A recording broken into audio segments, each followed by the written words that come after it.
ഇന്ന് ഞാൻ വന്നിട്ടുള്ളത് ഒരു സിമ്പിളായിട്ടുള്ള ഒഴിച്ചുകറിയുടെ റെസിപ്പി ആയിട്ടാണ്. ഒരു വെള്ളരിക്ക മോരുകറി. അപ്പോൾ ഇതെങ്ങനെ തയ്യാറാക്കുന്നത് നോക്കിയിട്ട് വരാം. അപ്പോൾ ഇതിന് വേണ്ടിയിട്ട് ഒരു ചട്ടിയിലേക്ക് 2 കപ്പ് വെള്ളരി ചെറുതായിട്ട് അരിഞ്ഞ് ചേർക്കുന്നുണ്ട്. ഒരു അര വെള്ളരിയാണിത്. 2 പച്ചമുളക് നെടുകെ കീറിയത്, ആവശ്യത്തിന് ഉപ്പ്, 1/2 ടീസ്പൂൺ മഞ്ഞൾപ്പൊടിയും കൂടെ ചേർത്ത് കൊടുക്കുന്നുണ്ട്.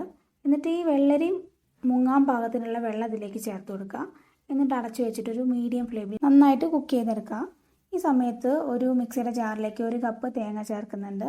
ഇതിലേക്ക് ഒരു 4 ചെറിയ ഉള്ളി, 1/2 ടീസ്പൂൺ ചെറിയ ജീരകം കൂടെ ചേർത്ത് കൊടുക്കുന്നുണ്ട്.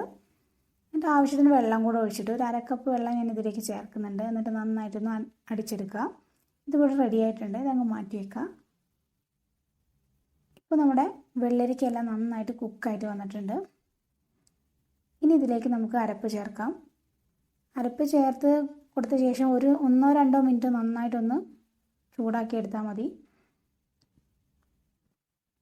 ഇതിപ്പോൾ നന്നായിട്ട് ചൂടായിട്ട് വന്നിട്ടുണ്ട്. ഇനി ഇതിലേക്ക് നമുക്ക് കട്ട അടച്ചിട്ടുള്ള തൈര് ചേർക്കണം. ഒരു 1/2 കപ്പ് തൈര് ഞാൻ ഈ സമയത്ത് ചേർക്കുന്നുണ്ട്. എന്നിട്ട് നന്നായിട്ടൊന്ന് ചൂട് കയറ്റിയെടുത്താൽ മതി. ഇപ്പോൾ ചട്ടിയിലായത് കാരണം നമുക്ക് ഒരുപാട് നേരം അടുപ്പത്ത് വെക്കേണ്ട ആവശ്യമില്ല. ചട്ടി തന്നെ നന്നായിട്ട് ചൂടുണ്ടാവും. എന്നിട്ട് ഫ്ലെയിം ഓഫ് ചെയ്യാം. ഇത് വറുത്തിടാൻ വേണ്ടിയിട്ട് ഒരു പാനിലേക്ക് 1 ടേബിൾ സ്പൂൺ വെളിച്ചെണ്ണ ചേർത്ത് ചൂടാക്കുന്നുണ്ട്. അതിലേക്ക് 1 ടീസ്പൂൺ കടുക് ഇട്ടിട്ട് പൊടിച്ചെടുക്കാം. ഇനി ഇതിലേക്ക് 1/4 ടീസ്പൂൺ ഉലുവ ചേർത്ത് കൊടുക്കുന്നുണ്ട്. ഒരു 3 വറ്റൽമുളകും കറിവേപ്പിലയും കൂടെ ചേർത്തിട്ട് നന്നായിട്ടൊന്ന് താളിച്ചിട്ട് നമുക്ക് കറിയിലേക്ക് ചേർത്ത് കൊടുക്കണം.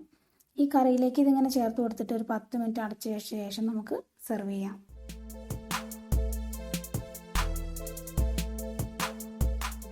ഇപ്പോൾ നമ്മുടെ വെള്ളരിക്ക മോരുകറി സെർവ് ചെയ്യാൻ റെഡി ആയിട്ടുണ്ട്. നന്നായിട്ടൊന്ന് മിക്സ് ആക്കി കൊടുക്കുക.